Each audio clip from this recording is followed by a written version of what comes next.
America સાથેની trade deal ભારતની રણનીતિ અને દેશના યશસ્વી પ્રધાનમંત્રી નરેન્દ્રભાઈની કુને આંખે ઉડીને વળગે છે. દુનિયા આખીનું ધ્યાન પણ ખેંચ્યું છે.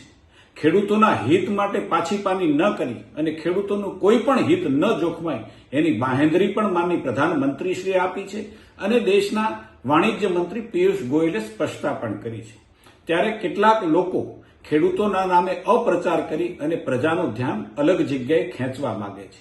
પંજાબના ખેડૂતોની દયાની સ્થિતિની હાલત કેટલાય વિડીયોના માધ્યમથી ને સમાચાર માધ્યમોથી આપણે જોઈએ પણ છીએ. ત્યારે મને ગર્વ છે ગુજરાતની સરકાર પર કે ચોમાસાની અંદર કમોસમી વરસાદ અને એને કારણે સ્થિતિ ઊભી થઈ ત્યારે 10,000 કરોડનું તાત્કાલિક રાહત પેકેજ આપી ખેડૂતોના આંસુ લૂછવાનું કામ રાજ્યની સરકાર ભૂપેન્દ્રભાઈની સરકારે કરી છે.